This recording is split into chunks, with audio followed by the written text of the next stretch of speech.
আম্মার রাদিয়াল্লাহু তাআলা হন সুমাইয়ার ছেলে। সুমাইয়াকে যখন উলঙ্গ করে দিল, আম্মার আল্লাহর কাছে বলতেছে, আল্লাহ কেমন পরীক্ষায় ফলাইলেন, আমার মাকে আমার সামনে এমন পরিস্থিতিতে আমাকে দেখানো হলো। আল্লাহ মাটিটা দুইটা ভাগ করেন, আমি মাটির নিচে ঢুকে যাই, কেমন দৃশ্য আমার সামনে কেন আল্লাহ দিলেন। আবু জাহিল্লা বারবার বলতে যে কালেমা সার, বাপ দাদার ধর্মের মধ্যে তোরা শুন কালিমার সস, কালেমা সাইরা দে, আর না হয় আমি তোদেরকে এখানে শেষ করে দিব। কোনোভাবেই যখন কালেমা ছাড়তেছে না, আবু জাহিল্লার মুখের মধ্যে সুমাইয়া মারছে থুতু। আর আরব দেশের একটা সিস্টেম হলো থুতু জুতা না মেরে দেয়, তো সব বনাশ করে দিয়েছেন, মেজাজ গরম হয়ে যায়। আর সুমাইয়া থুতু মারার সাথে সাথে আবু জাহিল্লার মেজাজ গেছে গরম হইয়া। আবু জাহিল্লা হাতে একটা বর্ষা নিছে, বর্ষা লইয়া সন্তানের সামনে মাকে লজ্জাস্থানে আঘাত করতে লাগলো। নাউজুবিল্লাহ, এমন ভাবে আঘাত করতে লাগছে, সুমাইয়া রক্তকরণ হচ্ছে, লজ্জাস্থানে একের পর এক বর্ষা মারতে লাগলো রে। সুমাইয়া শাহাদাত বরণ করার আগ মুহূর্তে দুনিয়া থেকে বিদায় হয়ে যাবে, এই মুহূর্তে সন্তানকে মা নসিহত করতেছে, ডাক দিয়া বলে, আম্মা কিছুক্ষণের ভিতরে হয়তো বা আমি শাহাদাতের পেয়ালা গ্রহণ করব, আমি দুনিয়ার থেকে বিদায় হয়ে যাব, কিন্তু সন্তান রে, মা হিসাবে নসিহত করে গেলাম, যদি তোর জীবন চলে যায় ইমানটা ছাড়বি না। জোরে কোন সুবহান, ইমান ছাড়বি না। সুমাইয়া সন্তানকে নসিহত করিয়া সুমাইয়া কিছুক্ষণের ভিতরে শাহাদাত বরণ করলো, জীবনটা দিয়া দিল, কিন্তু ইমানটা দেয় নাই। আমাদের যখন জ্বর উঠে, তাপ উঠে, তখন ডাক্তারের কাছে নিলে ডাক্তার প্রথম একটা কলমের মতো একটা আছে, দেখবেন এটা বগলের নিচে ঢুকায়, এটার নাম হলো থার্মোমিটার। এই কলমের এটা এখানে বগলের নিচে ঢুকায়, নাহলে জিব্বার ভিতরে ঢুকায়, ঢুকায় কতক্ষণ রাখার পরে টান দেওয়া বাইর করে, বাইর করে হয় 102। মানে ওই থার্মোমিটারও ধরা পড়ছে আপনার জ্বর 102 103, এটা হচ্ছে থার্মোমিটার। এখন যদি ইমান মাফার মিশিং থাকতো, তাহলে বক্তাগণ আর শ্রোতাগণ আর ফিরগণ আর নেতাগণ সবাই ধরা পড়তো, কথা ঠিক নেই? আমি যখন ওয়াজ উঠলাম হইলে তখন আমার বলে হুজুর একটু কারণ বগলের নিচে একটু আলগি দেন, তাহলে আলগি দিলাম হইলে দেখলেন আজকে বগলের নিচে ঢুকাই দিছে একটা লাঠি, তো হলো যে খারো তেমন হতকান ঠান্ডা বাই ফিরে হয়তো জোর ইমান তো জিরু, আপনি ওয়াজ করতে আইছেন, আপনার ওয়াজ উনান যেত না, আমার অসম্মানী করে বিদায় করে দিত, জানা না ইমান জিরু, আপনার ওয়াজ উনে লাভ নাই। ইমাম সাহেব রাখার সময় আগে মানুষের বগলের নিচে ঢুকাই দিল, ঠিক নেই? বলো জোর ইমামতি নিয়োগ দিম উপর আগে বগলের নিচেটা একটু আলগি দেন, আলগি দিয়ে ঢুকাইয়া হতান পরে হয়তো জোর ইমান তো জিরু, আমরা পিছনে নামাজ পড়তাম না। বাস্তব না বাস্তব?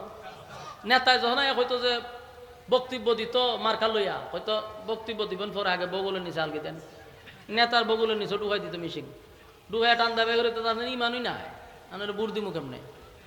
তাহলে সব সেক্টর ফিরাই যে মুরিদ করতো, হয়তো মুরিদ করবেন পরে আগে আপনি বগলের নিচে আলগি দেন, ফিরের দেখা যেত ইমান জিরো হয়তো আপনার কাছে মুরিদ হন যেত না। তাহলে সব সেক্টরে সবাই ধরা খাইতো, কথা কই না দি? তাহলে আর কেউ দাবি করলো নইলে, কিন্তু এই মিশিংটা তো আল্লাহ দুনিয়ার দিছে না। কেন দিছে না? বান্দাকে আল্লাহ দুনিয়াতে সম্মান দিছে, বেজ্জতি করে নাই। আপনি জানা করতেছেন, বেবিচার করতেছেন, সুদ খাইতেছেন, ঘুষ খাইতেছেন, মানুষের সামনে আপনাকে আল্লাহ ঠিকই সম্মান দিতেছে, বারবার সম্মান দিয়ে আল্লাহ বুঝাইতেছে এখন ঠিক হয়েছে গিয়া, আমি তোর ইজ্জত দিতেছি। তোর অপকর্ম যদি আমি প্রকাশ করি, তাহলে নেতাগিরি তো দূরের কথা, ফিরালি তো দূরের কথা, বক্তাগিরি তো দূরের কথা, ইমামতি দূরের কথা, মানুষ এক কাপ চাও খাওয়াবে না, কথা ভিন্নতি। তাহলে আল্লাহ আমাদেরকে দুনিয়াতে থার্মোমিটার দেয় নাই ইমান মাফার, কিন্তু আল্লাহর কাছে আসেনি। আল্লাহর থার্মোমিটারে আমরা ধরা পড়ি যে আমরা ইমান জিরো। এই জন্য কোরআনের বেশি জায়গায় দেখবেন খালি ইমানদাররা আল্লাহ ওয়াজ করতেছে। যদি আমরা দাবির ক্ষেত্রে সবাই ইমানদার, কিন্তু আল্লাহ ইমানদাররা ওয়াজ করতেছে। কেন ওয়াজ করতেছে ইমানদাররা? খালি আল্লাহ জানে যে তোর ইমান জিরো, তুই যদিও ইমানদার দাবি করস, আমার রাটারে ধরা পড়ছে তোর ইমান জিরো। তাই আল্লাহ দেখবেন কোরআনে প্রত্যেকটা আয়াতে আল্লাহ বলেন ইয়া আইয়ুহাল্লাযীনা আমানু ইয়া আইয়ুহাল্লাযীনা আমানুত্তাকুল্লাহা হাক্কা তুকাতিহ। আল্লাহ কয়, হে ঈমানদারেরা, কোন বেঈমানরে ডাক দিছে না, কাফেররে না, হে ঈমানদারেরা, আমি আল্লাহকে ভয় করো, করার মতো। এখানে কারে ডাকছে? ঈমানদার। ইয়া আইয়ুহাল্লাযীনা আমানু কু আনফুসাকুম ওয়া আহলিকুম নারা। আল্লাহ কয়, হে ঈমানদারেরা, জাহান্নামের আগুন থেকে বাঁচো তোমার পরিবার সহ। এখানে আল্লাহ ঈমানদারই ওয়াজ করে, কারণ আল্লাহর রাউটারে ধরা পড়ছে যে আমাদের ঈমান জিরো। কিন্তু দাবির বেলায়, সাবাবাজির বেলায় আমরা সবার উপরে, যে আমরা ঈমান শক্ত। নামাজ না পড়লে হয়, ও নামাজ না পড়লে কি ঈমান শক্ত আছে? হয়নি? আরে বাপরে বাপ, ডাইরেক্ট বুক 3টা তাফা মারে জুড়ে, ঈমান আছে। তো এই সাবাবাজি বন্ধ হয়ে যেত যদি আল্লাহ আমাদের কাছে রাউটার দিত, থার্মোমিটার দিত। এই জন্য আল্লাহ বলেন, তোমরা যদি 2টা জিনিস নিয়ে আমার কাছে আসো, আমার ওয়াদা তোমাদেরকে জান্নাতুল ফেরদাউস দিব। প্রথম শর্তই হলো ইল্লাল্লাযীনা আমানু, তোমরা ঈমান আনো। ইন্নাল্লাযীনা আমানু ওয়া আমিলুস সালিহাতি কানাত লাহুম জান্নাতুল ফিরদাউসি নুজুলা। যদি ঈমান আনো, আমি আল্লাহ ওয়াদা দিচ্ছি ফেরদাউস দিব। যে আল্লাহ তো ওয়াদা করছে আমাদের সাথে, এখন আমাদের ওয়াদা রক্ষা করা। এখন আসুন ঈমান আনবো। তো ঈমান যে আনবো, কিভাবে আনবো? আল্লাহ আয়াতে বলছে, আমিনু কামা আমানান নাস, তোমরা ঈমান আনো তাদের মতো। তারা কারা? তারা কারা আমাদের এটা জানতে হবে। আল্লাহ কোরআনে বলছে তোমরা ঈমান আনো তাদের মতো। তাদের মতো, তারার মতো, এটা দিয়ে কি বুঝাইছেন? সাহাবায়ে কেরামদেরকে বুঝাইছেন। কথা বুঝতেছেন? বলুন, তারা বইলা কারা বুঝাইছে? সাহাবায়ে বুঝাইছে এদের মতো ঈমান আনো, যারা দুনিয়াতে জান্নাতের সার্টিফিকেট পাইছে। সুবহানাল্লাহ। এজন্য আল্লাহ বলেন, আমিনু কামা আমানান নাস, তোমরা ঈমান আনো তাদের মতো। তারা কারা? তারা হলো সাহাবায়ে কেরাম, যারা ঈমান আনছে, ঈমানের জন্য যারা জীবন দিছে, শাহাদাত বরণ করছে, কিন্তু ঈমান বিক্রি করে নাই। সুবহানাল্লাহ। তাদের মতো ঈমান আনো। আমার যুবক ভাইরা, কথাগুলি একটু দিলের কান লাগায় যদি শুনি, তাহলে আমরা কিছু একটা বাড়িতে নিয়ে যেতে পারবো। গল্প গিচ্ছা কাহিনী শুনাইলে আপনারা মজা পাবেন, কিন্তু বাড়িতে নেওয়ার কিছু নাই। কথা ঠিক? সাপের গিচ্ছা, ব্যাঙের গিচ্ছা কইলে মজা পাইবেন, কিন্তু এটি কোনো ফায়দা হইব? এত কষ্ট করে মাহফিল করাইলেন, প্যান্ডেল দিলেন, বক্তা আনলেন, মাইক আনলেন, সবই আনলেন, কিন্তু শুনে গেলেন সাপরে ব্যাঙের সাথে বিয়া করাই দিছে। সুন্দর করে করণ যায়। এই জন্য আমি মনে করি শ্রোতাদের একটা হক হইল, বক্তার কাছে শ্রোতার হক আছে।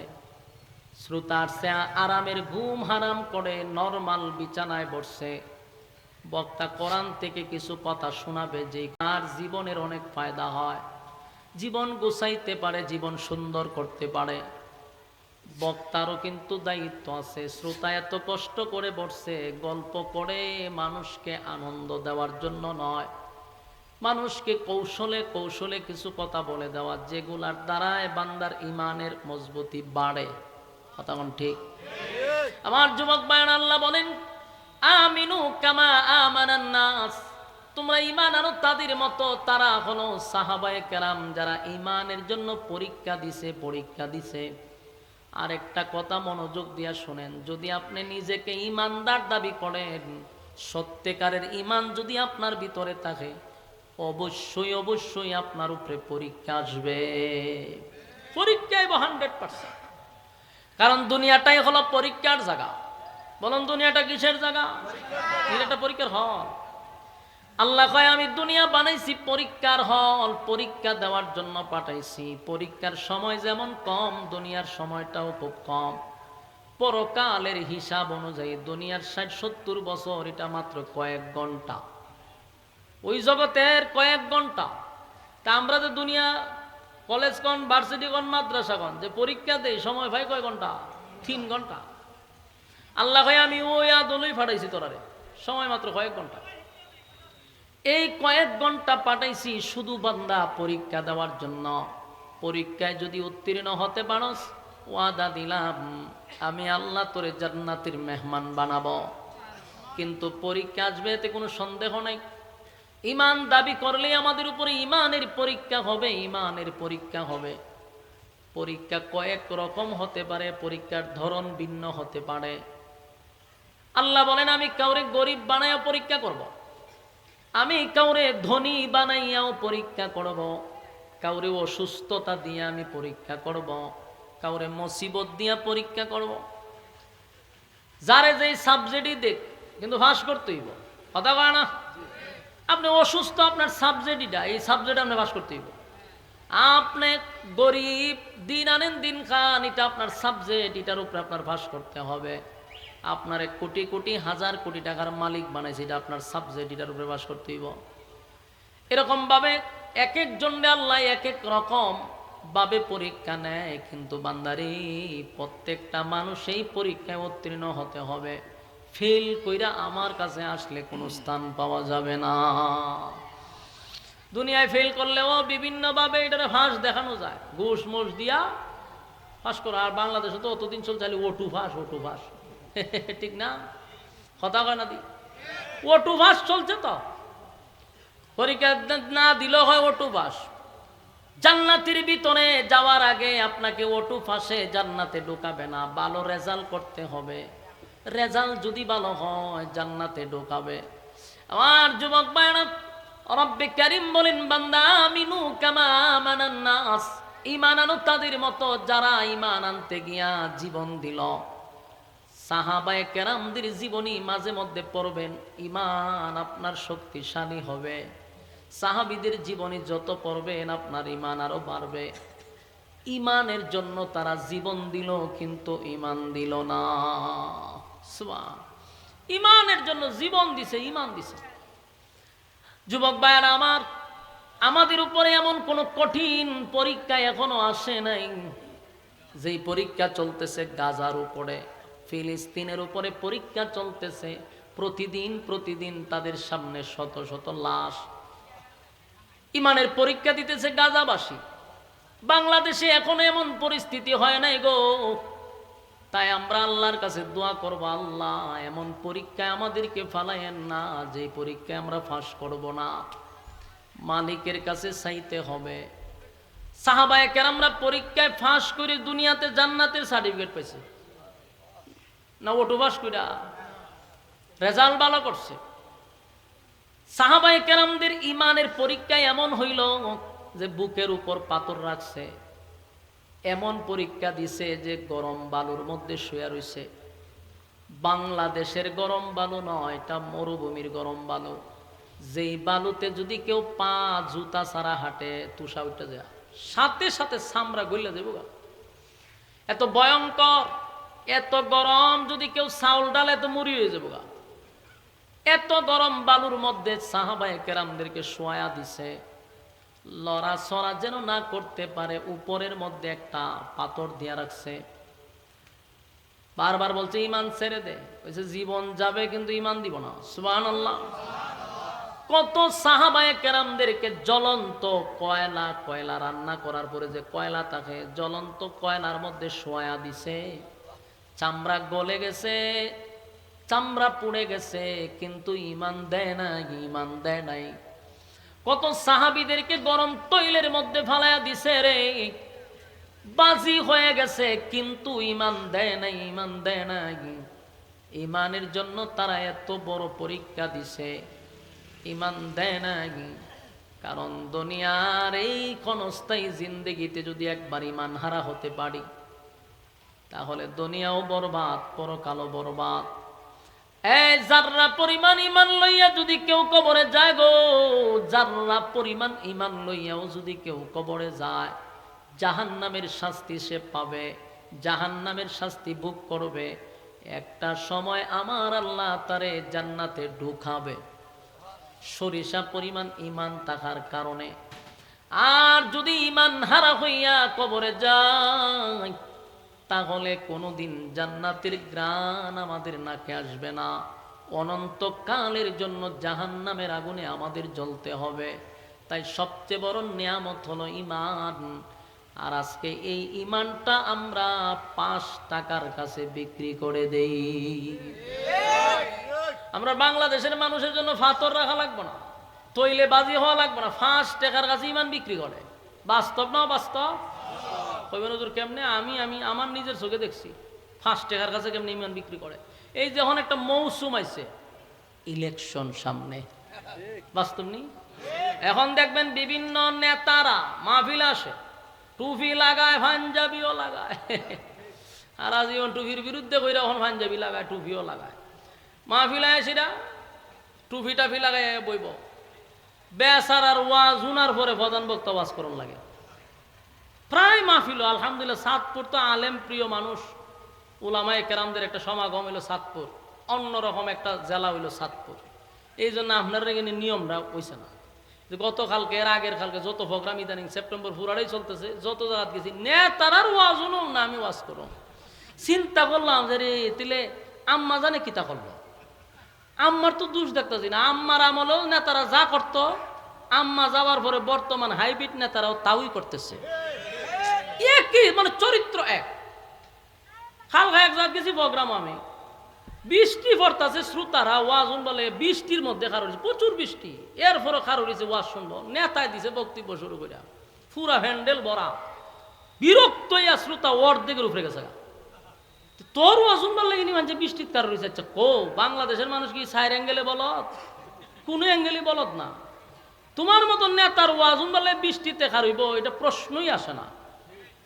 আমরা ঠিক কইলো ঠিক, না কইলো ঠিক, আমি অভিজ্ঞতার থেকে কইতেছি। তো নেতার বক্তব্য না গেছে গা না, আপনারা এলাকা বালাতে আমি নিজে কইতেছি। এটা চাঁদপুর, এটা হলো আলেম প্রিয় একটা জেলা। আমি তো ওইখান থেকে ওয়াজ করে আমি জানি, কিন্তু আমি যা দেখতেছি বর্তমানে বিরক্ত হয়ে গেছি আমরা। এরপরে বালা কথা, একজন নেতা এলাকার দাঁড়াইব, অবশ্যই সে আসা দরকার, মানুষের সাথে তার একটা দেখা সাক্ষাৎ হওয়া জরুরি। উচিত হলো একটা নেতার বুদ্ধিমানের কাজ হলো আইসা সালাম দিয়া দোয়া নেওয়া, এটাতে মানুষ তার প্রতি সন্তুষ্ট থাকে। আয়া মাইক লেখা বিসমিল্লাহির রহমানির রহিম, ওরে বাবারে যদি বিসমিল্লাহ কইতারস না। কালকে একজন নেতা আমাদের বিসমিল্লাহ কইতাছে, মনটা কইছিন বাইরে ভিটের সামরা ভাড়া দিতাম। তুই বিসমিল্লাহর কিতা করছ? তুই ক মেরে লিস তো। আয়া বক্তব্য দেওয়া শুরু, বাইরে তোর বক্তব্য বলে মানুষের, তুই দোয়া যদি চাইতে মানুষ করতে যাই, এটা খুশি হইতো। লম্বা বক্তব্যতে বিরক্তি মানুষ জায়গা। তো এই যে মৌসুম আইছে নি, এখন দেখবেন শ্বাসটল গরম, এখন প্রত্যেকটা শ্বাসটলে দেখবেন প্রচুর জনগণ বইয়া রয়েছে। এটা একটা সংসদ, আর মাননীয় স্পিকার তাকে হইলে ক্যাশ বাস্কর সামনে বইয়া খালি ফাও না চায়, মানে বাপ অন্যরকম, প্রচুর সেল হইতেছে। তো সাহার টিকলি শেষ হইতেছে, আবার বইতেছে। তো দেখবেন শ্বাসটলে নেতারা যায় গিয়া সালাম আলাইকুম দিয়া খার হয়, খারে আপনারা চাটা খাইছেন না? চা খাইছি না। তো সবাই রং চা দেয়, নেতার অর্ডারে ধুমছে রং চা খাইতেছে সবাই। খাবার পরে জিগায় বুটটা খারে দিবেন, রং চা খাওয়াইছেন আপনি, বুটটা আপনার দেওয়ান লাগে। নেতায় খুশি, সালাম আলকি দিয়ে গেছে গা। কিছুক্ষণ পরে তেরা যাওয়ার কথা, কিন্তু যায় না। এরাও জানে যে একেবারে 10টা পর্যন্ত বইয়ে তখন লাগবো, মাগ নাচা ধুমছে খা, যায় না। কিছুক্ষণ পরে আনারস মার খাইছে, আর একটা সালাম আলকি দিয়ে আপনারা চাটা খাইছেন, এরা দুধ চা দেয়। মানে দুধ চা দিছে, দুধ চা খাওয়ানোর পরে কই বুট কারে দিবেন, বুট তো আপনারই দেওয়ান লাগে, দুধ চা খাওয়াইছেন। নেতায় খুব খুশি, সালাম আলকি দিয়ে গেছে গা। কতক্ষণ পরে গুরু মার খাইছে, গুরু মার খায় কত সালাম টুলাম দিয়া হয়, আর কফি মার। ওনারা চিন্তা করলো রে রং সার থেকে ওইটা কফি তাইছি, উন্নত দইতাছে সবসময়। খাইছে, খাওয়ার পরে জায়গায় বুট কারে দিবেন, সব না সারা জীবন রং সার টানছি, আজকে খাইছি কফি, বুট আপনারই দেওয়ান লাগে। বলুন তো দেখি বুট কয়টা দিছে, কয়জন রে? এর ইমান আছে না গেছে? তো 5 টাকা ইমান বিক্রি করে নিল, হয়নি? এরকম হয়নি? শত শত জায়গাত গিয়া দেখেন একটা বুট এ সব নেতারে খুশি করে, না বুট আপনার দিব, আরেকজন লেখা হেরে দিব। তুই দুই জবান লড়াইলি কেন? মুনাফিক সাথে সাথে ফল্টি লইয়া লাই।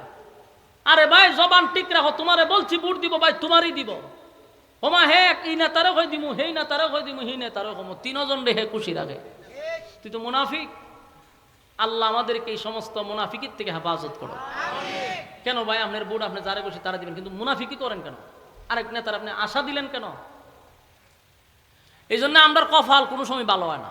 আমরা নিজেরাই দুর্নীতি করিতে, নেতারা দুর্নীতি করতো না, দেখি তা অর্থ দুর্নীতি আমরা শিখাই, এরপরে এরা করে।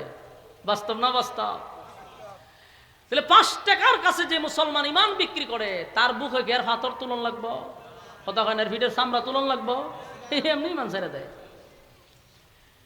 আল্লাহ বলেন ইন্নাল্লাযীনা আমানু, ইমান হলো সবচেয়ে বড় একটা নিয়ামত। এই নিয়ামত যদি কেউ একবার হারায় তার সব শেষ। দুনিয়া তো বরবাদ, পরকালও শেষ। শেষ উভয় জগৎ আপনি হারাইলেন। আপনার মতো সম্ভব আর পৃথিবীতে কেউ নেই। অন্তত ইমানটা ঠিক রাখেন, জীবন দিয়া দিব, ইমান দিব না। কথা কয় না? ইমানের ক্ষেত্রে কোনো ধরনের আপোষ নাই। কথা কন ঠিক? নামাজ পড়ে না, আমল করতে পারে না, এটা আপনার ব্যর্থতা। আল্লাহ মাফ করতে পারে, যদি তওবা করে মাফ করতে পারে, কিন্তু ইমান নাই, এটা আপনারা কই রাখবো। মূর্তি পূজারি যেখানে আপনি কেন? কথা বুঝতেছেন? সাবধান, এটা নিয়ে খেলা করা যাবে না। এই যে 3 জন 4 জন যদি ওয়াদা দেন 12টা বাজে যাবো, আল্লাহ মাফ করুক। আমি ইমানের ক্ষেত্রে আমাদের সতর্ক থাকার দরকার আছে না নাই? ছোট ছোট ছোট ছোট কথার মাধ্যমে ইমান চলে যায়। অনেক সময় কয় আমার ছেলেটা যদি বিদেশ না যাইতো, না খাইয়া মরতাম, এরকম কথা কয়নি? কইস দে, এটা তো আল্লাহ বেজার হয়। ফার্মেসিতে গিয়া ডাক্তার সাহেব ওষুধ না দিলে কালকে মরি গেলাম বলে পেটের ব্যথা, আমি ওষুধ খাইয়া পাচ্ছি, বাঁচাইলো আল্লাহ, ডাক্তারের প্রশংসা করে, নাউজুবিল্লাহ। ছোট ছোট বিষয়গুলো আমাদের খুব সতর্ক থাকতে হবে। ইমানের ক্ষেত্রে কোনো ধরনের স্যাক্রিফাইস করা সম্ভব না। সাহাবায়ে কেরামরা ইমান কেমনে আনছে? তারা ইমানের উপরে অটল ছিল। কালেমার দাওয়াত যখন প্রথম দিক দিয়া চলতেছিল, নির্যাতনের স্টিম রুলার সাহাবায়ে কেরামদের উপরে চাপায়া দিছে। নির্যাতনের স্টিম রুলার চতুর্দিক দিয়া আবু জাহেল সহ সাঙ্গ পাঙ্গরা মুসলমানের উপরে আক্রমণ শুরু করে দিল। আল্লাহর নবী যখন সামনে দিয়া হাইটা যায় রে, সাহাবায়ে কেরাম চিৎকার দিয়া বলে, হাবিব, ও আল্লাহর পয়গম্বর, আর সহ্য করতে পারি না, আর সহ্য করা যায় না। এত নির্যাতন, এত নির্যাতন। কাউকে শুলিতে ঝুলাইয়া দিছে, কাউরে তৈলে ডাইলা দিছে, কাউরে জ্বলন্ত কয়লার মধ্যে পোড়াইয়া দিছে। পয়গম্বর আল্লাহকে বলেন না আল্লাহ যেন আসমান থেকে সাহায্য পাঠায়। পয়গম্বর বলল, সাহাবীরা রে, এই পরীক্ষা চলতেছে, যারা পরীক্ষায় উত্তীর্ণ হইবা, আমি নবী ওয়াদা দিলাম জান্নাত তোমাদের জন্য ওয়াজিব হয়ে যাবে। আমার যুবক ভাইরা, এ মালিক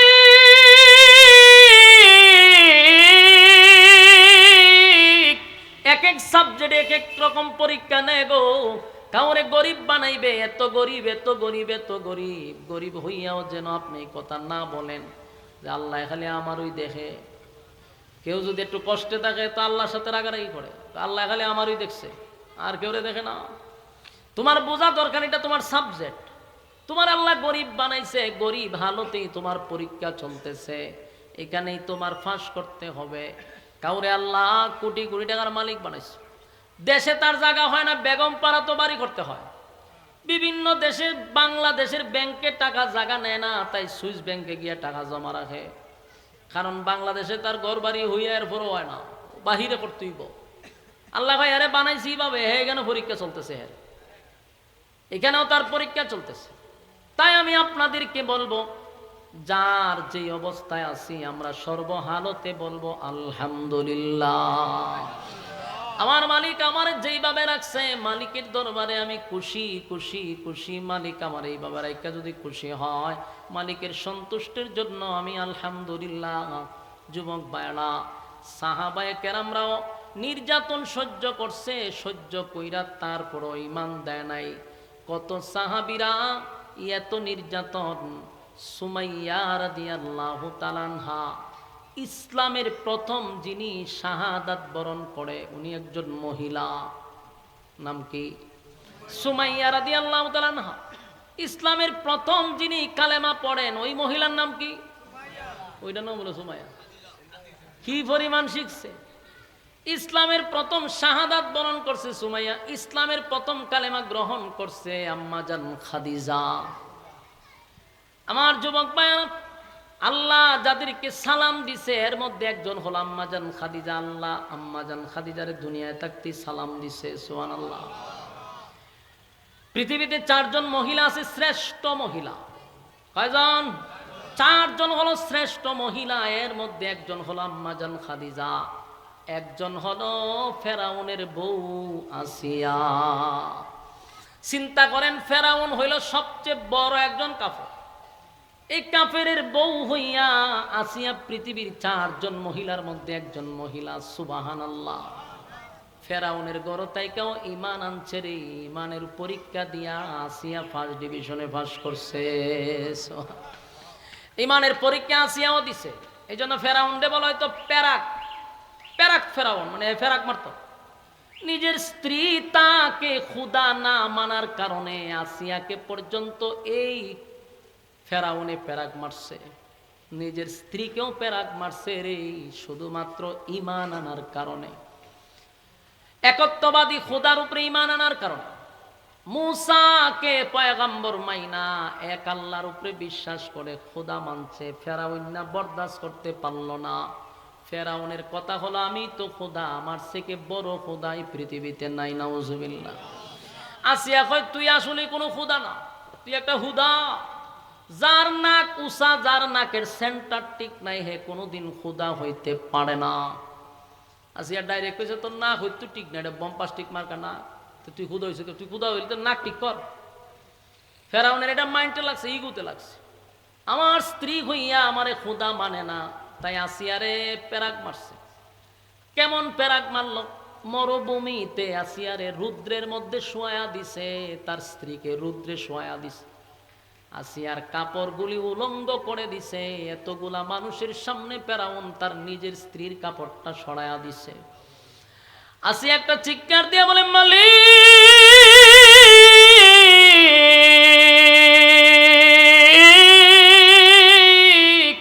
আপনার উপরে ঈমান আনছি। আজকে আমার স্বামী ফেরাউন ঈমান আনার অপরাধে আমার ইজ্জত নষ্ট করে দিল। এই এতগুলা মানুষের সামনে আমার ইজ্জত না নষ্ট করে দিল। আল্লাহ, আমি বরদাস্ত করতে পারি না, তাড়াতাড়ি আমারে দুনিয়ার থেকে নিয়ে যান। আমারে উলঙ্গ করে দিছে, আমি বরদাস্ত করতে পারতেছি না। ফেরাউন তার বন্ধু হামাইন্নারে দিয়া আসিয়ার শরীরে প্যারাক মারছে।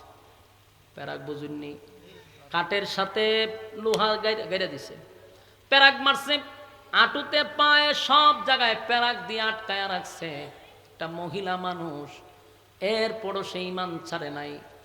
ফেরাউন বারবার গিয়া হয়, একবার খালি আমারে খোদা মানো। আসিয়া ফেরাউনের মুখে তুতু দিছে, জীবন চলে যাবে, তোর মতো বম্পাস্টিক মার্কার নাকের অধিকারীর আমি খোদা মানতে পারি না। আসিয়ার এইভাবে প্যারাক মারতে মারতে আসিয়া শাহাদাত বরণ করছে, কিন্তু ঈমান দিছে? কথা কই না, ঈমান দেয় নাই রে, ঈমান দেয় নাই, ঈমান দেয় নাই। কারণ ঈমান যে মুসলমানের সবচেয়ে বড় নিয়ামত। আমার যুবক ভাইরা, সুমাইয়া রাদিয়াল্লাহু তাআলা আনহা, ইনিও মহিলা।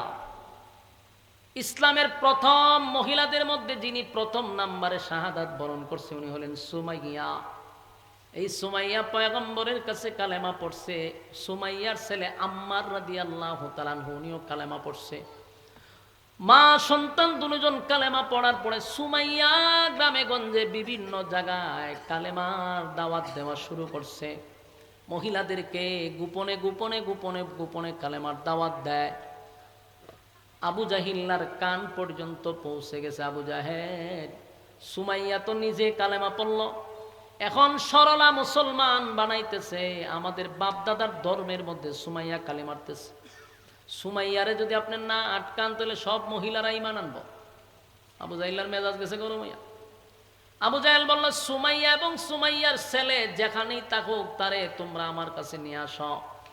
আবু জাহেলের সাঙ্গ পাঙ্গ সবাই গিয়া সুমাইয়ারে গড় থেকে জোরপূর্বক দইরা আবু জাহেলের সামনে নিয়ে আসছে। আম্মার রাদিয়াল্লাহু তাআলা উনাকে নিয়ে আসছে। দুজনকে এরকম দুইটা গাছের সঙ্গে বাঁধছে। মুখামুখি কইরা মা এবং সন্তানের চেহারা মুখামুখি কইরা ভালো করে বাইদা গাছের সঙ্গে। আবু জাহেল মাঝখানে বসছে, বৈশা বলল, সুমাইয়া, বাপ দাদার ধর্মের মধ্যে সুনকালি মারছো, আমরা সহ্য করছি, কিন্তু এখন নিজে গ্রামে গঞ্জে তুমি আবার কালেমার দাওয়াত দাও, এটা বরদাস্ত করব না। আজকে একটা ফাইনাল সিদ্ধান্ত নিতে হবে, ওই কালেমা ছাড়বা না হয় জীবন দিবা। আমার যুবক বাড়া, এ আবু জাহেল সুমাইয়া তার সন্তানের মাঝখানে বৈশা বলতে লাগলো, সুমাইয়া রে, জীবন দিবি না কালেমা দিবি? সুমাইয়া বলল, এই জীবন একবার কেন, 1000 বার যদি আল্লাহ জীবন দেয়, আমি কালেমার জন্য 1000 বার জীবন দিতে প্রস্তুত। এই মহিলার ইমান কত শক্ত, এই সুমাইয়ার ইমানের পাওয়ার কত। আবু জাহেলের সান্দি গরম হয়ে গেছে, কোনোভাবেই তারে কালেমা ছাড়া করতে পারতেছে না।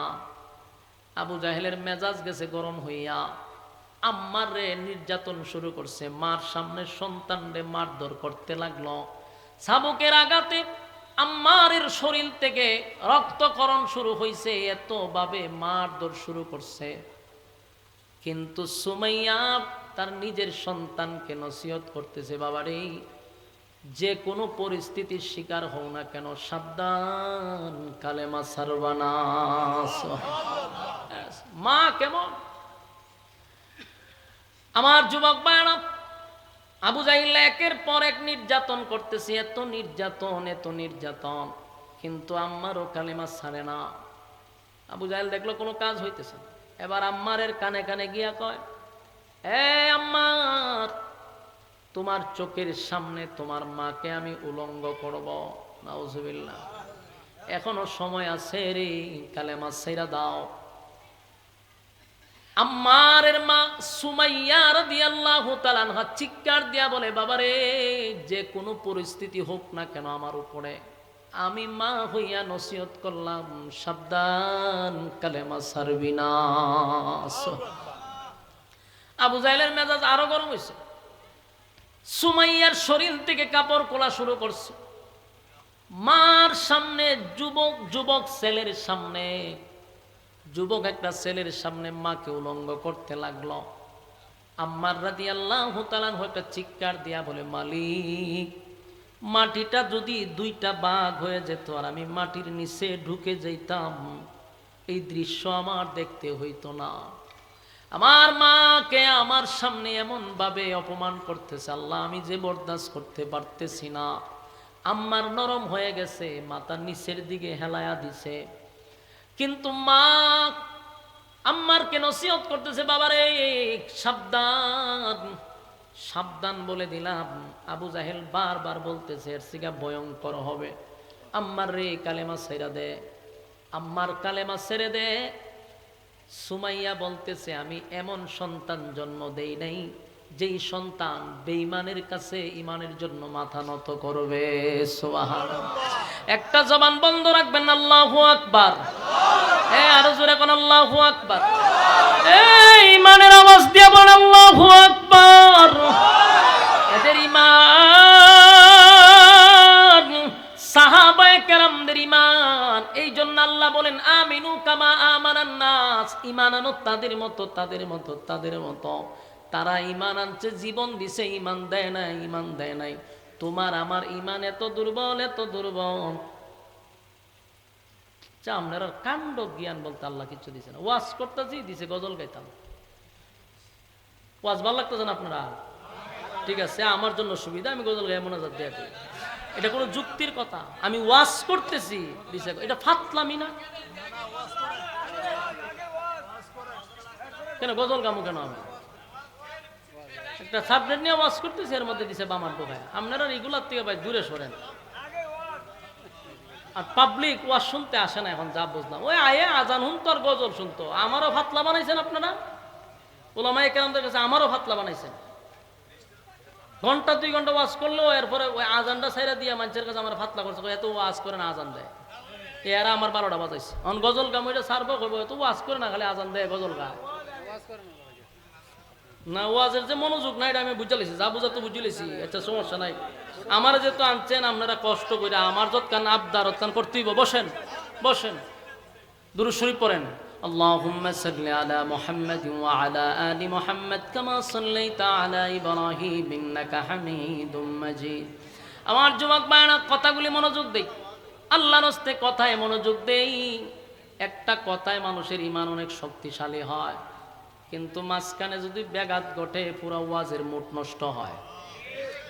মানুষ শুনে আবেগ দিয়া, না আবেগ নষ্ট করেন না, কথাগুলি মনোযোগ দিয়া শুনেন। ঈমান কত গুরুত্বপূর্ণ জিনিস, মেইন ফাউন্ডেশনটাই হলো ঈমান। আজকে অধিকাংশ মানুষ ঈমান হারা হচ্ছে। আমার মতে প্রতিদিন ঈমান নিয়ে কথা বলা এখন দরকার। নির্বাচন আইতেছে, ঈমান তো বিক্রি হচ্ছে। তাই ঈমান আপনার কাছ থেকে যেন চুরি না হয়, সতর্কতার জন্য উলামায়ে কেরাম আপনাদেরকে বয়ান করে ঈমান হারা কইরেন না। আমাদের দায়িত্ব হলো আপনারা যেন ঈমান হারা না হন, ঈমান যেন কেউ চুরি না করতে পারে। ভাই, দুনিয়ার জিন্দেগি ক্ষণস্থায়ী, কিন্তু পরকালের জিন্দেগিটার শুরু আছে, এটার শেষ নাই। শুরু আছে কিন্তু শেষ নাই। ঈমানটা লইয়া যদি কবরে যাইতে পারি অনন্তকাল সুখে শান্তিতে থাকবো, আর যদি ঈমান লইয়া কবরে না যায় অনন্তকাল জাহান্নামের আগুনে জ্বলতে হবে। আমার যুবক ভাইরা, তাই ঈমানের ক্ষেত্রে আমাদের সচেতন থাকা দরকার। আল্লাহ বলেন আমিনু কামা আমানান নাস। আল্লাহ বলে বান্দা শুন, ঈমান আনতে হবে তাদের মতো, তারা ঈমানের জন্য ইজ্জত দিছে কিন্তু ঈমান দেয় নাই। বলুন, আমার মাকে যদি আমার সামনে এমন পরিস্থিতিতে আমি দেখি, আমি হুজুর কতক্ষণ টিকতে পারবো? আল্লাহ না করুক আমরাই টিকবো না। আমরা অনেক সময় যুক্তি দিব যে এখন কালেমা ছাইরা দিলাম, বাচ্চা গেলে পরে গিয়ে আবার কালেমা ফিরালাম, সুন্দর যুক্তি আপনারা দিয়া দিব আমরা, ঠিক না? কিন্তু ঈমানের ক্ষেত্রে এটা চলে না। আমরা জায়গা ফল্টি মারবেন, এটা কি চলে?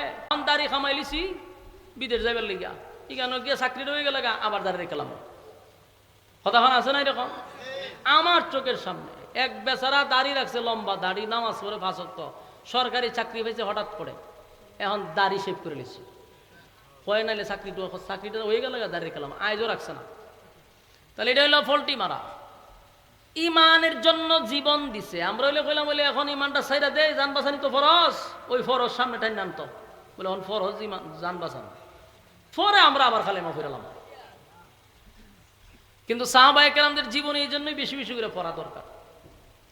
আম্মার রাদিয়াল্লাহু তাআলা হন সুমাইয়ার ছেলে।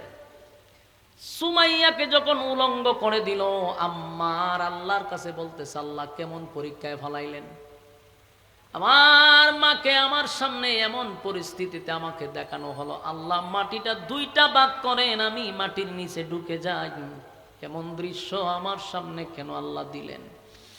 আবু জাহিল্লা বারবার বলতে যে কালেমা সার, বাপ দাদার ধর্মের মধ্যে তোরা শুন কালিমার সস, কালেমা ছাইরা দে, আর না হয় আমি তোদেরকে এখানে শেষ করে দিব। কোনোভাবেই যখন কালেমা ছাড়তেছে না, আবু জাহিল্লার মুখের মধ্যে সুমাইয়া মারছে থুতু। আর আরব দেশের একটা সিস্টেম হলো থুতু জুতা না মেরে দেয়, তো সব বনাশ করে নিয়েছেন, মেজাজ গরম হয়ে যায়। আর সুমাইয়া থুতু মারার সাথে সাথে আবু জাহিল্লার মেজাজ গেছে গরম হইয়া। আবু জাহিল্লা হাতে একটা বর্ষা নিছে, বর্ষা লইয়া সন্তানের সামনে মাকে লজ্জাস্থানে আঘাত করতে লাগলো। নাউজুবিল্লাহ, এমন ভাবে আঘাত করতে লাগছে সুমাইয়া রক্তকরণ হচ্ছে, লজ্জাস্থানে একের পর এক বর্ষা মারতে লাগলো রে।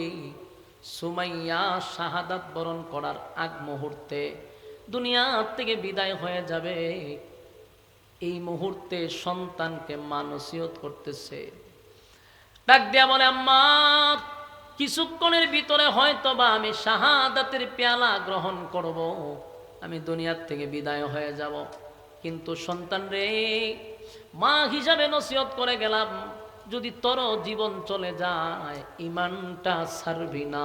জোরে কোন সুবহান, ঈমান ছাড়বি না। সুমাইয়া সন্তানকে নসিহত করিয়া সুমাইয়া কিছুক্ষণের ভিতরে শাহাদাত বরণ করলো, জীবনটা দিয়া দিল, কিন্তু ঈমানটা দেয় নাই।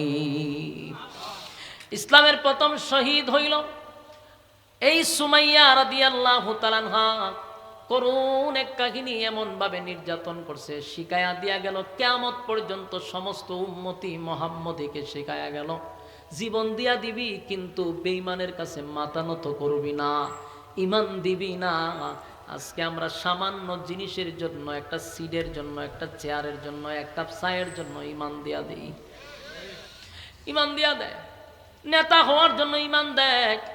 যুবক ভাইরা, আমরা কিন্তু এই ব্যাপারে সতর্ক থাকবো, রাজি আছি। আল্লাহ বলেন শর্ত হলো ঈমান। ইন্নাল্লাযীনা আমানু ওয়া আমিলুস সালিহাতি কানাত লাহুম জান্নাতুল ফিরদাউসি নুজুলা। আল্লাহ ওয়াদা দিলাম, দুইটা শর্ত তোরা যদি মানুষ, আমি আল্লাহ ওয়াদা দিলাম জান্নাতুল ফিরদাউসের মেহমান বানাবো। এক নাম্বার শর্ত ঈমান, দুই নাম্বার শর্ত হলো ওয়া আমিলুস সালিহাত, তোরা নেক আমল করবি। ঈমানের পরে কি আমল? নেক আমল করতে হবে। এক নাম্বার ঈমান, দুই নাম্বার নেক আমল। তবে ঈমান যদি না থাকে নেক আমলের কোনো দাম নাই। ঈমান হলো অ্যাকাউন্ট, ঈমান হলো অ্যাকাউন্ট, যদি না থাকে আপনি রিচার্জ করবেন কোথায়? আমার যুবক ভাইরা, এই জন্য প্রথম নাম্বার হলো ঈমান আনতে হবে এক আল্লাহর উপরে। আমার ইয়াকিন আর বিশ্বাস, আমার তকদির ফয়সালা সব কোথার থেকে হয়? আসমান থেকে ফয়সালা। আমার মালিক, মালিক ছাড়া আর কেউ নাই, ওনার কোনো শরীক নাই, ওনার কোনো সাথী নাই, ওনার কোনো সঙ্গী নাই। আমাদের নামাজ, আমাদের রোজা, আমাদের হজ, আমাদের যাকাত, যা কিছু করি লিল্লাহি রাব্বিল আলামিন। আমরা সব কিছু করি কার জন্য? আমরা গোলামি করব কার? এই একমাত্র ইবাদতের মালিককে। আল্লাহ বলেন কুল হুয়াল্লাহু আহাদ। নবী আপনি বলে দেন আমি আল্লাহ এক, অদ্বিতীয়, আমার কোনো সাথী নাই, আমার কোনো সঙ্গী নাই। আল্লাহর সাথীও নাই, সঙ্গীও নাই, উনি এক, অদ্বিতীয়, উনি কারো কাছ থেকে জন্ম নেয় নাই, কাউরে জন্ম দেয় নাই। আমরা সেই আল্লাহকে বিশ্বাস করি। সেজদা দিব একমাত্র মালিকের পায়ের নিচে, আল্লাহর পায়ের মধ্যে, কুদরতি পায়ে সেজদা দিব। আল্লাহ ছাড়া আর কোথাও সেজদা দেওয়া যাবে না। কথা কয় না? এখন মানুষ আ জায়গায় বে জায়গায়ও সেজদা দেয়। সাবধান, একমাত্র মালিকের কুদরতি পায়ে সেজদা দিব। এই মাতা আল্লাহ ছাড়া কোথাও টেকাইব না, রাজি আছি।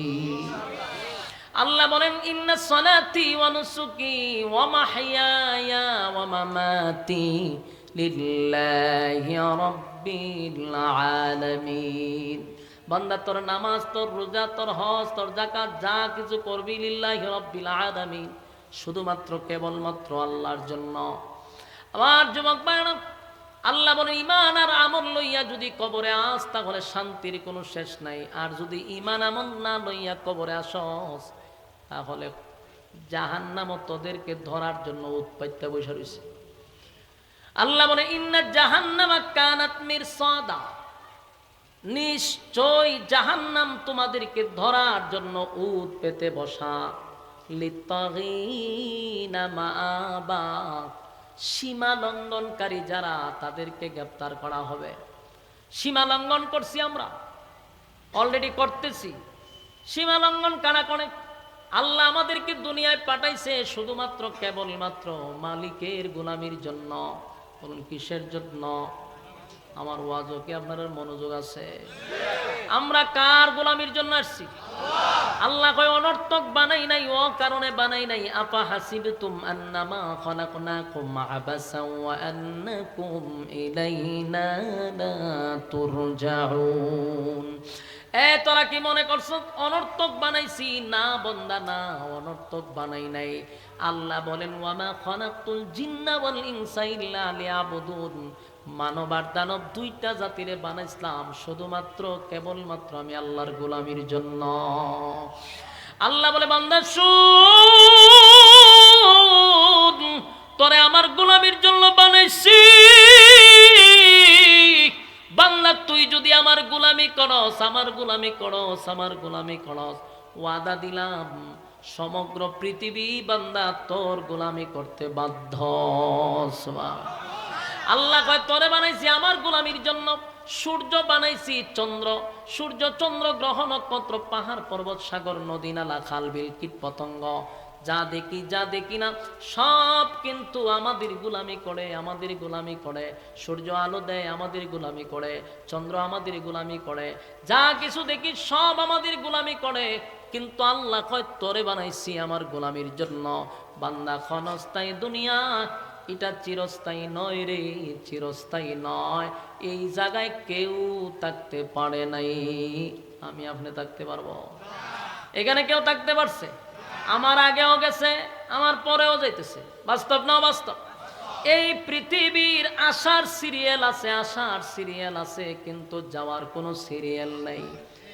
দাদা চলে যায় নাতির আগে, নাতি চলে যায় দাদার আগে, বাবা চলে যায় সন্তানের আগে, সন্তান চলে যায় বাবার আগে। কোনো সিরিয়াল নাই, কোনো সিরিয়াল নাই, তাকার জায়গা না, এটা আমরা সবাই জানি। আমার আগে এই বাড়িতে বাস করেছে অনেক জন, আমার আগে এই বাড়িতে বাস করেছে অনেক জন, তারাও গেছে আমিও যাব, রইব না আর বেশিক্ষণ। ঠিক নেই? আমার আগেও গেছে, আমার পরেও যাবে, থাকার জায়গা নয় রে। কেউ থাকতে পারে নাই, কেউ থাকতে পারে নাই। কত বাহাদুর, কত পাওয়ারফুল ব্যক্তি আপনাদেরই চাঁদপুরের গুরুস্থানে আছে না নাই? যাদের দাপটে এলাকার মানুষ তরতর করে কাঁপতেছে। আজকে গিয়া দেখেন গরু আর ছাগল তার কবরের উপর দিয়া হাঁটে, ক্ষমতা নাই। তার কবরের সামনে কেউ যায় না। একদিন তার কবরের সামনে গিয়া কেউ সূরা ফাতিহাও পড়ে না, কিন্তু তার দাপটে এলাকায় চলা যায় নাই, তার হুঙ্কারে কেউ কথা বলার সাহস পায় নাই। আজকে দেখেন কেউ তারে জিগায় না, কারণ সে এখন লাশ, কবরে পচে গেছে, গলে গেছে, কোনো ক্ষমতা নাই। তাই ক্ষমতা বেশি দিন নয়, এটা বেশি দিন টিকে না। এই যে 16 বছর আমরা ওয়াজ করতাম আর বলতাম এক মাঘে শীত যায় না, বারবার বলতাম যে ক্ষমতা বেশি দিন থাকে না। আল্লাহ জুলুম পছন্দ করে না, জুলুম পছন্দ করে না।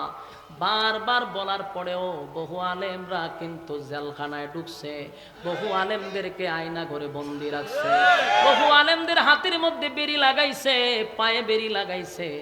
সুর বদমাশগুলির হাতে হাত করা লাগায় না, একটা আলেমের হাতেও লাগায়, পায়েও লাগায়। মিডিয়ার সামনে দেখায় আমরা উগ্র, আমরা মৌলবাদী, আমাদেরকে বিশ্বের কাছে এত ছোট করছে। এখন আলেম দেখলেই মানুষ ভয় পায়। এই স্বৈরাচার বেশিরভাগ নির্যাতন করছে আলেমদের উপরে। আমার যুবক ভাইরা, মালিক সব বরদাস্ত করে গো, কিন্তু জুলুম আল্লাহ পছন্দ করে না, জুলুম পছন্দ করে না। শেখ হাসিনার পতনের একটা নাম্বার কারণ হলো আলেমদের অভিশাপ, আলেমদের অভিশাপ। বহু আলেম জেলখানায় পড়ে চোখের পানি দিয়া নিচের টাইল সব ভিজাইছে, চোখের পানি পড়তে পড়তে চোখের চিপা দিয়া গা হয়ে গেছে। এমন কান্না কাঁদছে, আল্লাহ তাআলা আলেমদের চোখের পানি কবুল করার কারণে দেশের মাটিতে তার জায়গা হয় নাই। এমনকি রাস্তা দিয়াও হাঁটতে পারলো না, উপর দিয়া উইরা যাইতে বাধ্য হইছে। আগামীতে যারা ক্ষমতায় আসবে, এখান থেকে যদি শিক্ষা গ্রহণ না করো রে, তাহলে যেই অবস্থা তার হইছে সেই অবস্থা তোমার হবে। এখান থেকে শিক্ষা গ্রহণ করো। মানুষের উপর জুলুম করতেছ, সাবধান, জুলুম আল্লাহ বরদাস্ত করে না। ফেরাউনে জুলুম করে টিকতে পারে নাই, নমরুদ জুলুম করে টিকতে পারে নাই, হামান জুলুম করে টিকতে পারে নাই, সাজ্জাদ জুলুম করে টিকতে পারে নাই। এক যত ধরনের বড় বড় আবু জাহিল্লা সহ কেউ জুলুম করে টিকতে পারল না। আল্লাহ বলেন জুলুমকারীদের শাস্তি দুনিয়াতে আমি দেখাই, একটা হলো চরম পর্যায়ের বেজ্জতি। এরা ইজ্জতের সাথে গেছে না বেজ্জতির সাথে? আল্লাহ কয় প্রথম শাস্তিটাই হলো দুনিয়ায় চরম পর্যায়ের বেজ্জতি। দুনিয়ায় তোর আমি বেজ্জতি করব, জাহান্নামের আগুন দিয়া তো জ্বালাবে। তাই নেক্সটে যারা আসবেন আমি হাত জোর করে বলি, এখান থেকে শিক্ষা গ্রহণ করুন। এই দেশের আলেম কাউরে খুন করে নাই, শেখ হাসিনার বাপরে কোনো আলেমে মারে নাই। এখনো হুজুর মারছে? শহীদ জিয়াকে কে মারছে? আলেমরা মারছে? আলেমরা মানে নাই। শেখ হাসিনার বাপরা আলেমরা মানে নাই। কিন্তু আয়া যে কেউ আয়া ওই ফতম আক্রমণ করে আলেমদের উপরে, তোদেরকে আলেমরা মারে নাই, কিন্তু নির্যাতন করো আলেমদের উপরে। এই জন্য পরিণাম ভালো হবে না, এখান থেকে শিক্ষা নিতে হবে। আর আমি ওলামায়ে কেরামদেরকে বলি, আর কত টিস্যু হইয়া থাকবেন? ঐক্য হওয়ার দরকার আছে না নাই? আমাদের ঐক্য নাই, এই জন্য আমরা মার খাই। আমাদের এখন যেটা দরকার, দেওয়ালে ফিট লেগে গেছে। আমরা আন্দোলনে আলেমরা নামছে, কিন্তু আলেমদের নাম কেউ কয় না। টকশোতে বইলে বিভিন্ন দলের নাম হয়, কিন্তু ইসলামিক কোন দলের নাম হয় না। অনেক ছাত্ররা শাহাদাত বরণ করছে, কিন্তু ছাত্র উস্তাদদের নাম তারা প্রকাশ করে না। বোঝা যায় এরাই বাংলাদেশটা জয় করে নিছে। শত শত মাদ্রাসার ছাত্ররা শহীদ দিছে। বারবার আমরা ইউজ করা হয়, কিন্তু নামটুকু আমাদের বলে না। এরপরও আমাদের গায়রতে লাগে না। আমরা এখনো গুতাগুতিত আছি। আমরা হে বলা না এই দলাদলি করতে করতে আমরা সব সময় কোনো না কোনো দলের টিস্যু বানায় রাখে, মুখটা মুচ্ছি টাস করে ফেলা যায়। আমরা যদি সব টুপিওয়ালা এক হয়ে যেতাম, খোদার কসম বাংলাদেশের থেকে বড় দল হবে না। টুপিওয়ালা এক হয় না, মায়ের খাওয়া বন্ধ হয় না। মায়ের আবার খাবো, আবার মায়ের খাইব, কারণ আমাদের শিক্ষা হয় না। আমরা গুতাগুতিত আছি, হে বলা না, এর চরিত্র বলা না, এর আকিদা বলা না, তে হের দল বলা না। বাইরে ভাই এক হইতে গেলে ছাড় দিতে হয়। এক হইতে গেলে হয় এক টুপি তো উঁচা, এটা আমার দলের সাথে মিলে না। এক টুপি সুক্কা, এটা আমার দলের সাথে মিলে না। এর পাঞ্জাবির সাথে আমার দলের পাঞ্জাবি মিলে না। তো তুমি পাঞ্জাবির মধ্যে হন ইসলাম লেলা টানাটানি শুরু করছো, টুপির মধ্যে তোমার এখন গুতাগুতি শুরু হয়েছে, তো তুমি ঐক্যই বা কোন সময়? কথা হয় না? ঐক্য হইতে গেলে তো ছাড় দিতে হবে।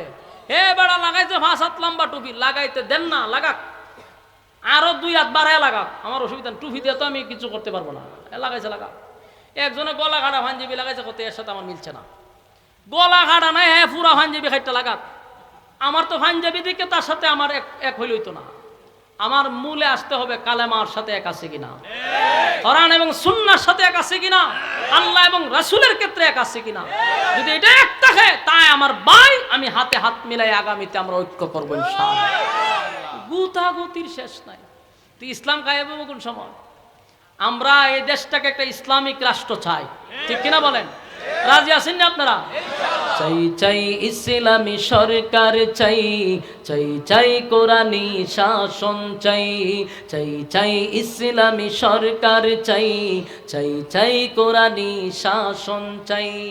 আগামীতে এদেশ হবে ইসলামী দেশ, এক হও মুসলিম ভুলে বিদেশ। ঠিক, বিদ্বেষ থাকলে এক অসম্ভব।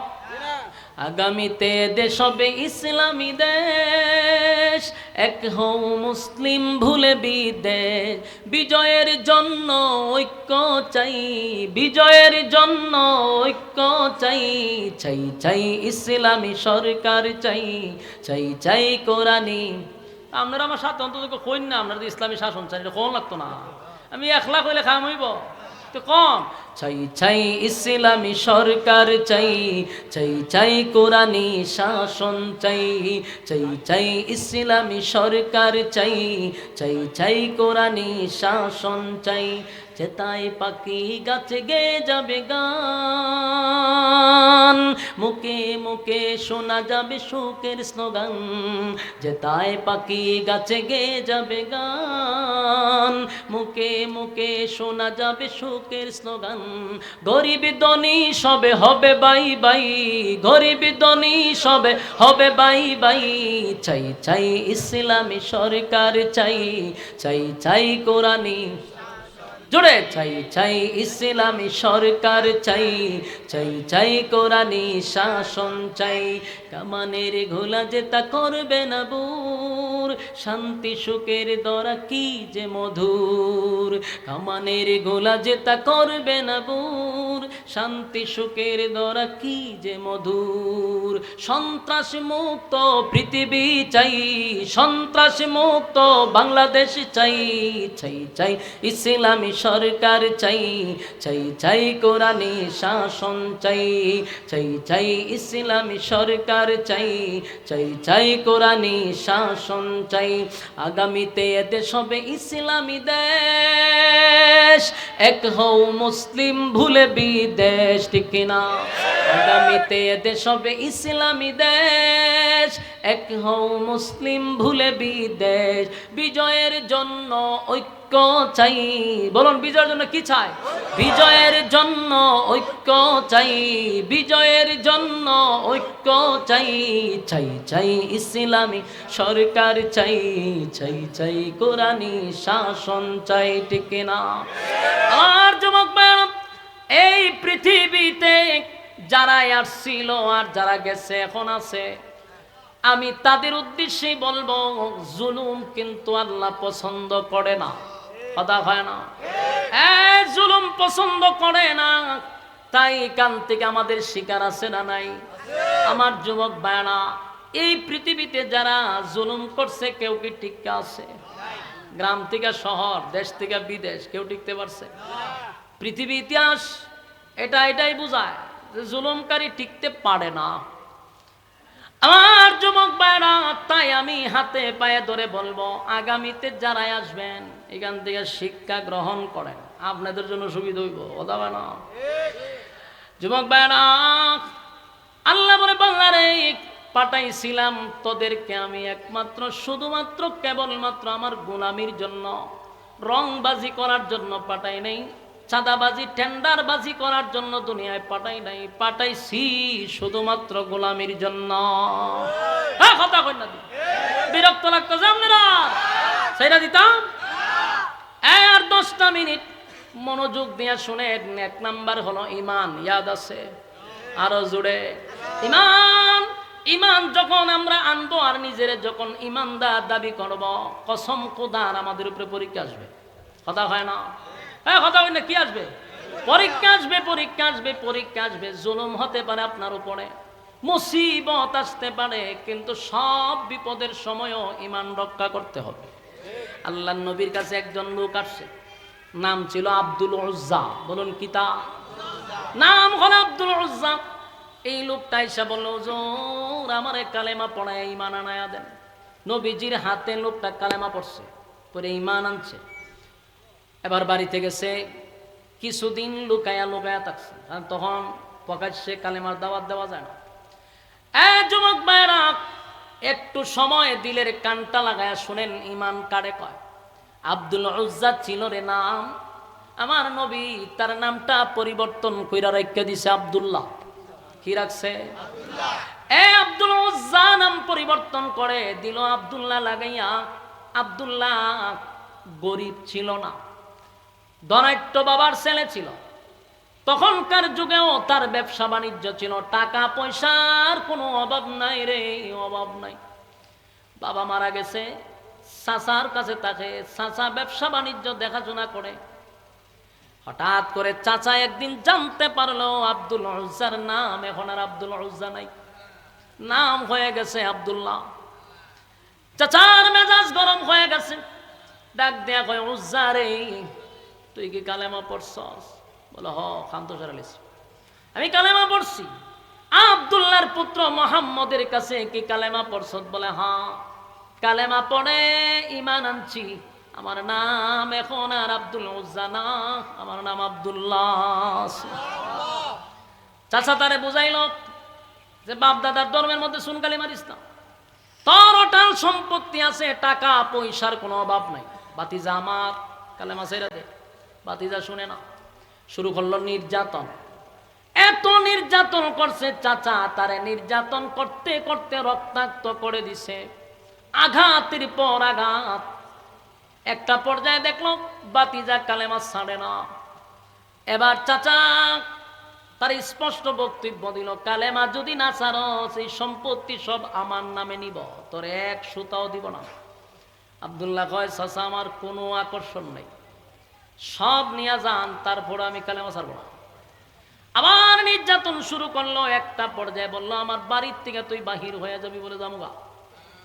ডাক দিয়ে আনছে, কয় যাবি তো ভালো কথা, কিন্তু তোর শরীরে যে কাপড় এটা তো আমার দেওয়া, সব কাপড় খুল।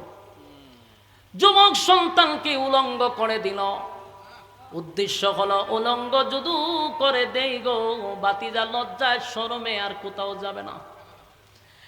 এবার আব্দুল্লাহ চোখের পানিগুলো ছেড়ে দিয়া চাচাকে বলল, চাচা সব কাপড় খুলে দিলাম, কিন্তু লজ্জাস্থানটা ঢাকার মতো একটা কাপড় দেন। চাচা কয়, না, একটা সুতা পরিমাণ লইয়া বাহির হতে পারবি না।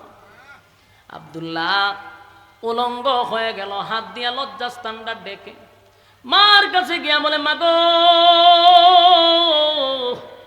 আমার চাচা কালেমা পড়ার অপরাধে আমার শরীরের সব কাপড় খুলে নিয়ে গেছে গো মা। আমি একটা যুবক ছেলে, রাস্তা দিয়ে এখন কেমনে বাহির হই? মা তার যুবক ছেলের এই অবস্থা দেখে ছোট্ট একটা কাপড় দিয়া দিল। কাপড়টা কোন রকম লজ্জাস্থানে ডাকছে, কিন্তু অপেক্ষা করতেছে আব্দুল্লাহ। রাত গভীর হয়ে গেলে আমি কোন রকম নবীর সামনে চলে যাব। রাত যখন গভীর হয়ে গেছে, প্রচন্ড ঠান্ডা, শীতের সময়, আব্দুল্লাহর শরীরে কোনো কাপড় নাই। উলঙ্গ অবস্থায় কোন রকম লজ্জাস্থানটা ডেকে নবীজির কাছে হুজুরা শরীফের সামনে গিয়া দাঁড়াইছি। দাঁড়াইয়া চিন্তা করলো, আমি যদি এখন নবীরে ডাক দেই রে, নবীর ঘুম ভেঙে যাবে আর নবী কষ্ট পাবে, বিয়াদবি হবে। তাই নবীর হুজুরার সামনে দাঁড়ায় আছে, কিন্তু ডাক দেয় না। তর তর করে কাঁপতেছিল, প্রচন্ড ঠান্ডার মধ্যে শরীরে কোনো কাপড় নাই। নবীর হুজুরা শরীফের সামনে দাঁড়ায় আছে। আল্লাহর হাবিব গভীর রজনীতে ঘুম থেকে জাগ্রত হইয়া নবীজি মসজিদে নববীর মধ্যে ডুববে, তাকায়া দেখে নবীর দরজার সামনে একটা মানুষ অর্ধ উলঙ্গ হইয়া দাঁড়ায় আছে। শীতে তরতর করে কাঁপতেছিল। আল্লাহর নবী বললেন, কে তুমি? আমার হুজুরার সামনে দাঁড়ায় আছো, নাম কি তোমার? আব্দুল্লাহ চোখের পানি ছেড়ে দিয়ে বলে, হুজুর চিনেন নাই বুঝি? ওই যে আব্দুল উজ্জা ছিল আমার নাম। কালেমা পড়ার পরে আপনি আমার নামটা পরিবর্তন করছেন আব্দুল্লাহ। নবী ডাক দিয়ে বলে, আব্দুল্লাহ রে, আমি যতটুক জানি তোমার চাচা শিল্পপতি, এখানকার তোমাদের কোনো কিছুর অভাব নাই, টাকা পয়সার কোনো অভাব নাই। তোমারে দেখে আমি চিনতে পারি না, এই জন্য তোমার শরীর পুরাটাই কাপড় নাই, তো হয়ে গেছে। আল্লাহর নবী তাকায়া দেখে আব্দুল্লাহ শীতে তরতর করে কাঁপতেছে। নবীজি তার শরীর থেকে নবীজির শরীরের জামাটা খুলে আব্দুল্লাহরে জড়ায়া ধরছে। একটা জবান বন্ধ রাখবেন না, বলুন আল্লাহু আকবার। আর যুবক ভাইরা, নবীর জুব্বা সাধারণ নয় গো, নবীর জুব্বা সাধারণ নয়। কত সাহাবী নবীর জুব্বা পায় নাই রে। আব্দুল্লাহ নবীর জুব্বা পাইছে, নবী তারে জুব্বা দিয়া জড়ায়া ধরছে। আর নবীর বুকের সঙ্গে আব্দুল্লাহরে জড়ায়া ধরছে। আয় আব্দুল্লাহ আমার বুকে আয়। আব্দুল্লাহরে ধইরা মসজিদে নববীর মধ্যে নিয়ে গেছে। এবার নবী জীবনে আব্দুল্লাহ ইসলামের জন্য, দ্বীনের জন্য, ঈমান রক্ষা করার জন্য যে কুরবানিটা আব্দুল্লাহ করছে, নবীর চোখ দিয়া পানি পড়া শুরু হয়েছে। আল্লাহর নবী বলেন, আব্দুল্লাহ রে, আমি এই মুহূর্তে এখন হাত তুললা দোয়া করব। এ আব্দুল্লাহ, আমি মালিকের কাছে দোয়া করব। বল আব্দুল্লাহ, তুই কি চাস? তুই যা চাইবি আল্লাহ তোরে তা দিবে। সুবহানাল্লাহ। এ যুবক ভাইরা, আমার নবী যদি দোয়া করত, কোনদিন কি আল্লাহ ফিরাইয়া দিছে? নবী যদি তখন কইতো, আল্লাহ উহুদ পাহাড় তার আপনি হীরা বানায়া দেন, স্বর্ণ বানায়া দেন, আল্লাহ দিয়া দিত।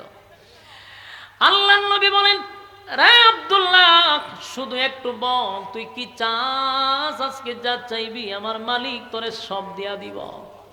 আমরা যদি কইতো, আমরা কি কইতাম? আমরা কইতাম আমেরিকার প্রেসিডেন্ট বানায় দিলাম, কথা ঠিক নেই। যদি কমও কইতো, হয়তো আমরা রে বাংলাদেশের প্রেসিডেন্ট বানায় দেন, কথা কই না দি। আরো কম কইলেও কইতো যে অন্তত পক্ষে গুলশানে কয়েকটা বাড়ি দরকার, কথা কই না। কিন্তু আব্দুল্লাহ কি উত্তর দিছে জানেন? আব্দুল্লাহও জানে নবী যা বলবে আল্লাহ তা দিবে। সুবহানাল্লাহ। এই যুবক ভাইরা, ঈমান কারে কয়? ঈমান কারে কয়? আব্দুল্লাহ বলেন, নবী গো, তাহলে আপনি যা চাইবেন আমার আল্লাহ আপনাকে আজকে তাই দিবে। বলে হ্যাঁ, তাহলে আপনি আল্লাহর কাছে বলেন আমার মালিক যেন আমি আব্দুল্লাহ রে শাহাদাতের মৃত্যু দান করে। এই একটা জবান বন্ধ রাখবেন না, জোরে কোন আল্লাহু আকবার। আমার যুবক ভাইরা, আব্দুল্লাহ শাহাদাতের মৃত্যু চাইলো রে, শাহাদাতের মৃত্যু চাইলো। নবীর সাথে সাথে দোয়া বন্ধ করে দিছে। এ আব্দুল্লাহ, আমি তো এই কথা তোরে বলি নাই, এমন জিনিস চাইলি আমি দোয়া করি আল্লাহ আমার আব্দুল্লাহ রে তুমি শাহাদাতের মৃত্যু দিও না। আমার আব্দুল্লাহ রে তুমি যুদ্ধের ময়দানে যাওয়ার পরে তারে শাহাদাতের মর্যাদা লাগবে না, এমনি আব্দুল্লাহ শাহাদাতের মর্যাদা পাবে, যেমন আব্দুল্লাহ জ্বরে আক্রান্ত হয়ে লাস্টে মারা গেছে। কিন্তু আল্লাহ নবী বলেন জ্বরে মারা গেছে আমার আব্দুল্লাহ রে আল্লাহ শাহাদাতের মর্যাদা দিছে। আমার যুবক ভাইরা, তারা ইমানের জন্য জীবন দিতে প্রস্তুত, কিন্তু ইমান দিছে না। আল্লাহ বলেন আমি দুইটা শর্তের কথাই বলছি, ইন্নাল্লাযীনা আমানু ওয়া আমিলুস সালিহাত, একটা ঈমান আর একটা হলো নেক আমল। এই যে আপনারা মাহফিলে আসছেন, এটা নেক আমল রে। প্রতিটা আয়াতে প্রতিটা অক্ষরে অক্ষরে 10টা করে নেকি আপনি আমার আমলনামায় আল্লাহ ঢুকায়া দিছে। আমি যতগুলো আয়াত বললাম এর অক্ষরে অক্ষরে হরফে হরফে আপনাদের আমলনামায় 10টা করে নেকি ঢুকছে।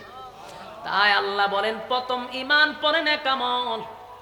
এই ওয়াজ মাহফিল থেকে যারা উইটা চলে যাবেন, গিয়া কি করবেন? ওই মোবাইলে ঢুকবেন, না হয় আড্ডাতে ঢুকবেন। কেউ তো সহজে ঘুমাবে না, কিন্তু এখানে যতক্ষণ বসছেন আমলনামায় 10টা করে নেকি আল্লাহ ঢুকায়া দিছে।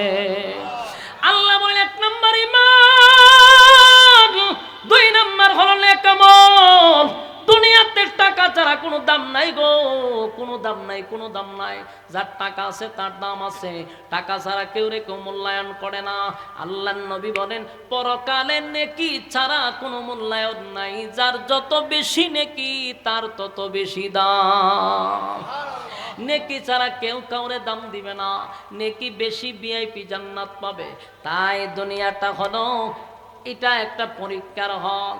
এখানে যত রেজাল্ট ভালো করা যায় সেখানে সুখ শান্তিতে থাকতে পারবো। সুবহানাল্লাহ।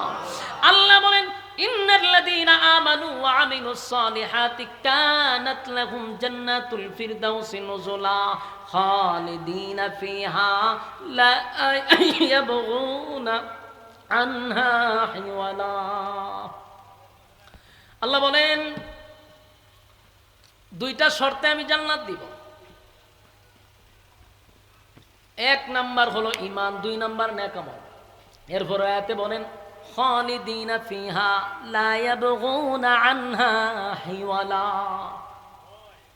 আল্লাহ বলেন জান্নাতের ভিতরে ঢোকার পরে কোনো বান্দা বান্দি আর কোনোদিন কিছু চাইবে না, এটার থেকে বাহির হতে চাইবে না। সুবহানাল্লাহ। তার কোনো আফসোস আর থাকবে না। দুনিয়া কিন্তু আফসোসের জায়গা, ঠিক নেই?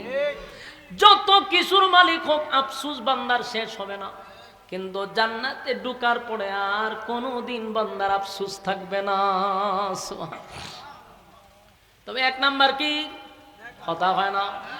1 নাম্বার ঈমান, 2 নাম্বার হলো নেক আমল। নেক আমল, নেক আমল, নেক আমল করার দরকার আছে না নাই? আমরা নামাজ পড়ি, রোজা রাখি, হজ করি, যাকাত করি, এইগুলার মাধ্যমে শুধু নেক আমল সীমাবদ্ধ না। আমরা নেক আমলের অনেক স্তর আছে রে। এই যে মাহফিলে বসছেন এটাও নেক আমল, রাস্তা দিয়া যাচ্ছেন জিকিরের সাথে বাড়িতে যাচ্ছেন এটা নেক আমল, অনর্থক গল্প গুজারি না করা এটাও নেক আমল। নেক আমলের শেষ নাই, কিন্তু যার বেশি নেকি হবে তে তত সম্মানী হবে। কারা কারা এই কথায় একমত আছেন? হাত তুলে দেখা যাবে। লিল্লাহে তাকবীর, লিল্লাহে তাকবীর। আল্লাহ সবাইকে বুঝার, মানার, আমল করার তৌফিক দান করুক সকলে বলে আমিন। সম্মানিত সুধী, দীর্ঘক্ষণ সময় ধরে আপনারা মৌমাছির মতো একেবারে মনোযোগ সহকারে কথাগুলি শ্রবণ করেছেন। আল্লাহ তাআলা এই কথাগুলির উপরে বলনেওয়ালা শুনলেওয়ালা উভয়কে সহি সহি আমল করার তৌফিক দান করুক আমিন। আমরা আজকের আলোচনায় দুইটার উপরে আলোচনা করলাম, ঈমান এবং নেক আমল। এই দুইটা যদি নিয়ে কবরে যেতে পারি, জান্নাতুল ফেরদাউস আল্লাহ আমরা দিয়া দিবে। রাজি আছেন ইনশাআল্লাহ?